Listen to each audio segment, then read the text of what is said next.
Mais j'ai voulu vous parler aujourd'hui de l'intercession des saints.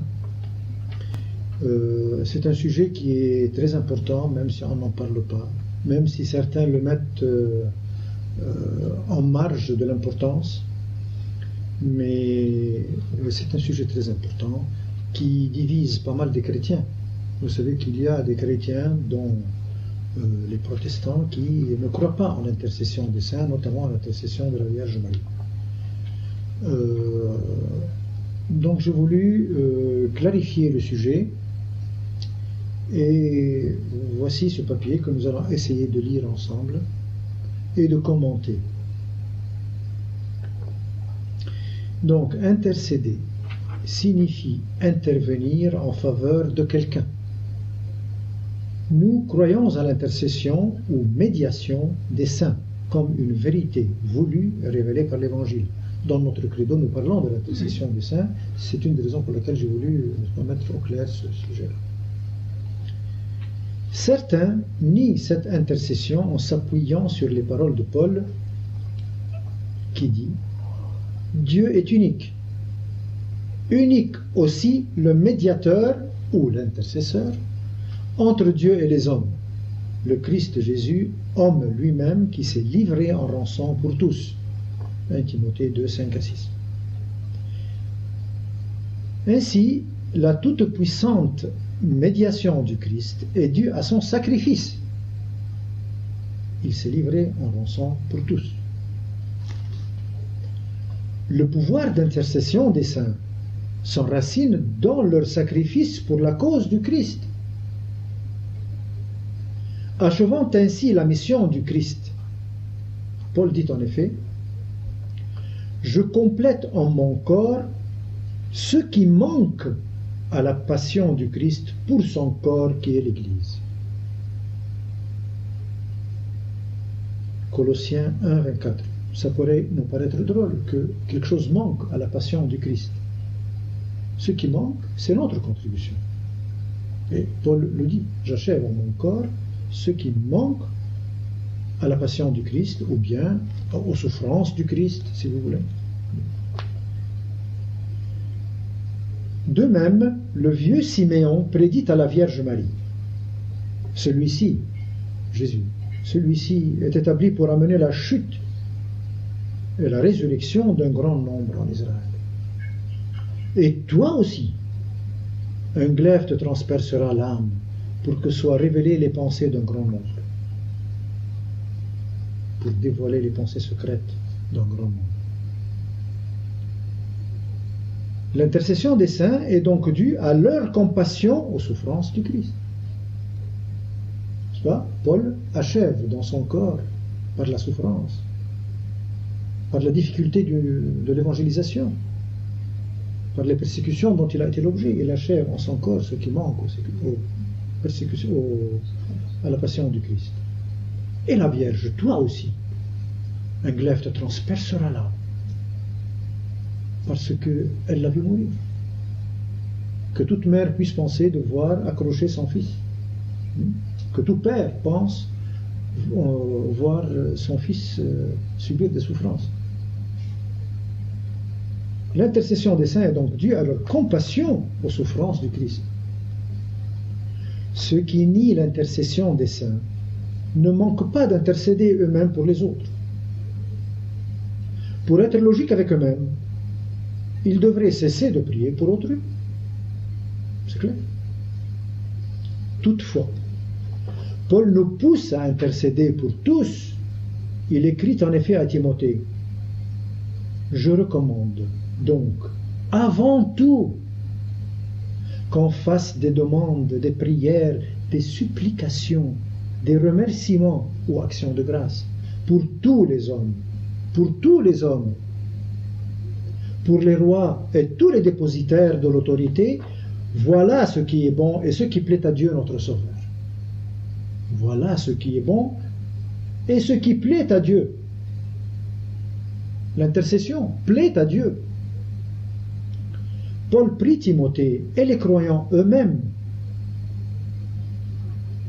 et leur demande de prier pour les autres et pour lui-même. Je donne des exemples. Paul écrivant à Timothée dit: sans cesse, nuit et jour, je pense à toi dans mes prières. 2 Timothée 1:3. Pense à toi, c'est-à-dire prie pour toi. Je ne cesse de rendre grâce à votre sujet et de penser à vous dans mes prières. Daigne le Dieu de notre Seigneur Jésus-Christ vous donner un esprit de sagesse et de révélation qui vous le fasse vraiment connaître. Puisse-t-il illuminer les yeux de votre cœur. Éphésiens 1, 16, 17. Donc il prie pour eux, pour que Dieu leur accorde toutes ses grâces. Et toujours aux Éphésiens, il écrit: vivez dans la prière, intercédez avec supplication pour tous les saints. Je veux m'arrêter sur le mot supplication, parce que il revient souvent. Intercéder, mais avec supplication. Je te prie, Père, je te supplie, tu es le seul, toi, capable de pouvoir faire cette chose-là. Le cœur d'une mère qui prie pour son enfant sait ce que c'est qu'une supplication. Je te supplie pour mon fils. Le Christ a fait des miracles à cause de la supplication. Mon serviteur est malade, je te supplie, viens faire quelque chose pour lui. Donc, vivez dans la prière, intercédez avec supplication pour tous les saints. L'intercession ne se fait pas par un ordre donné à Dieu, n'est-ce pas? Mais avec supplication. Un fils qui supplie son père. Priez aussi pour moi, afin qu'il me soit donné d'ouvrir la bouche pour parler et d'annoncer hardiment le mystère de l'Évangile. Éphésiens 16, 18 à 19. Soyez assidus à la prière. Priez pour nous en particulier. Paul aux Colossiens 4, 2, 3. Donc Paul demande qu'on prie pour lui.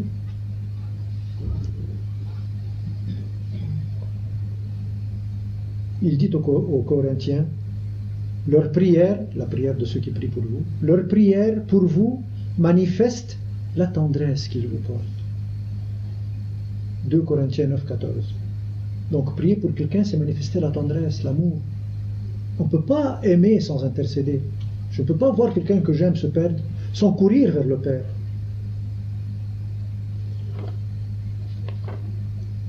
Nous prions Dieu que vous ne fassiez aucun mal. Ce que nous demandons dans nos prières, c'est que vous deveniez parfaits.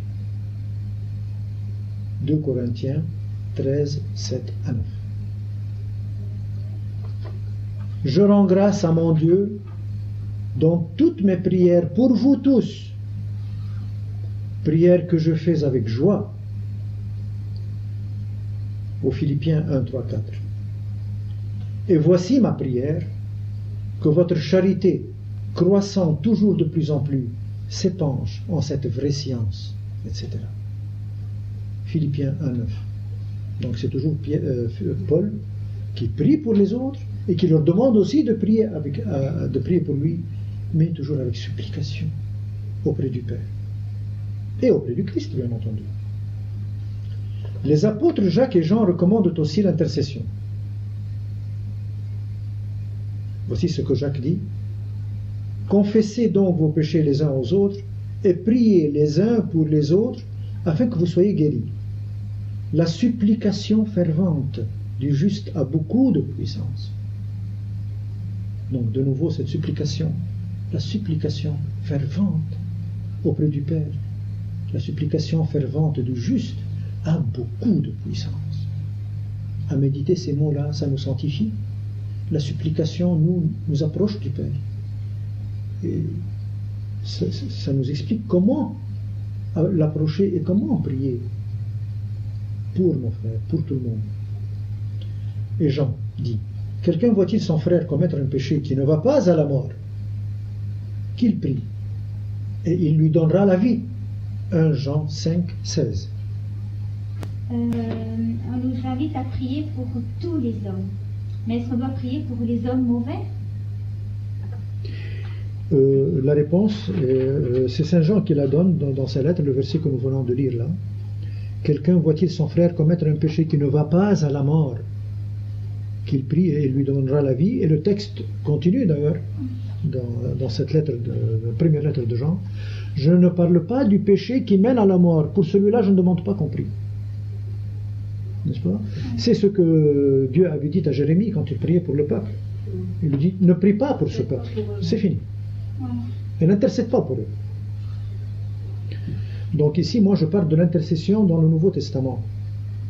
Dans l'Ancien Testament, tous les prophètes intercèdent, c'est clair, n'est-ce pas?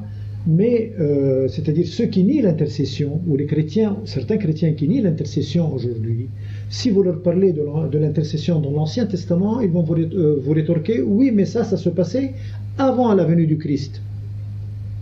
Alors quand le Christ est venu, il est lui l'unique médiateur.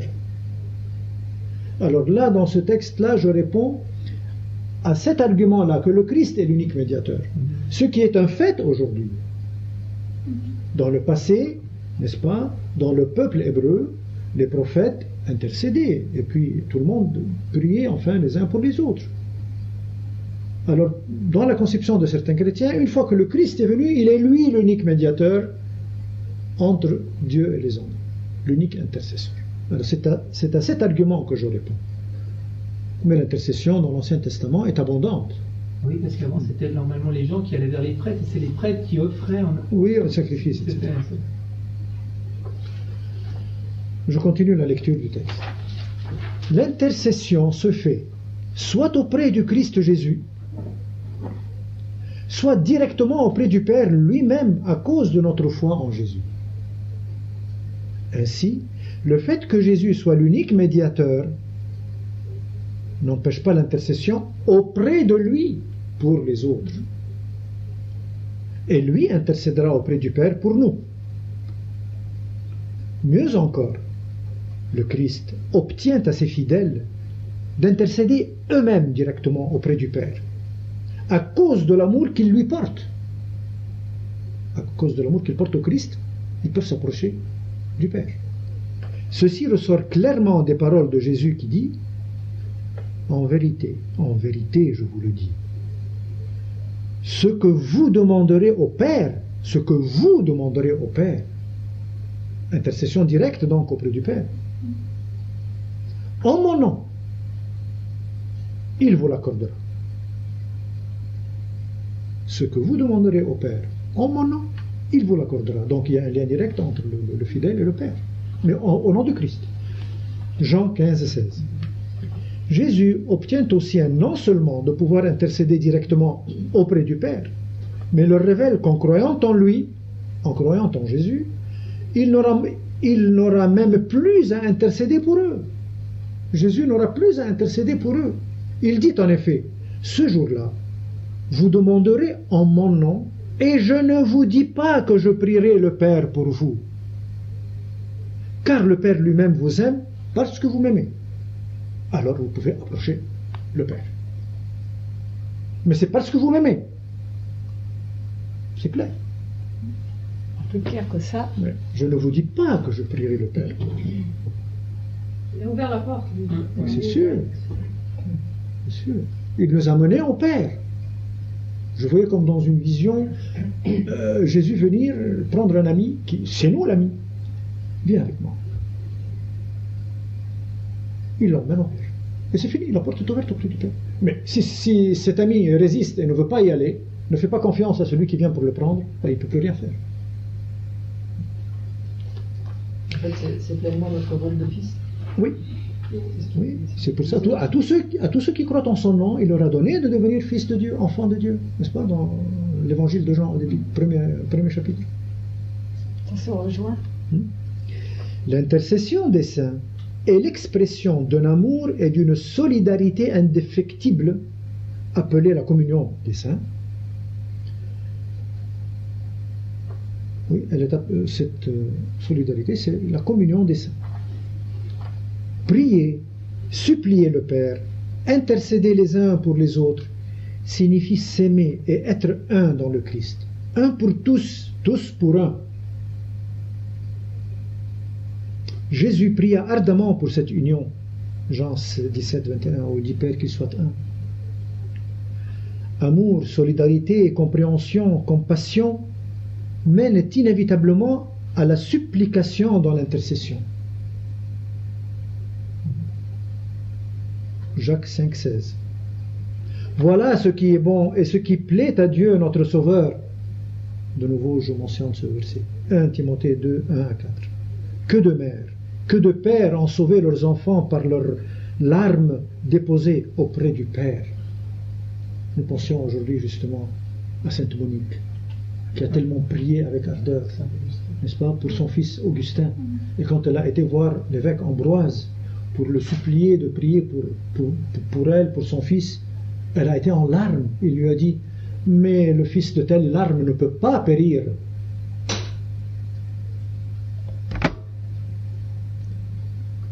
À Cana,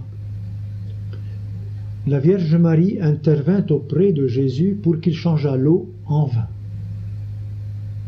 Elle avait compati avec les invités qui, dans cette ambiance nuptiale joyeuse, n'avaient plus de vin pour trinquer en l'honneur des nouveaux époux. Elle fut généreusement exaucée.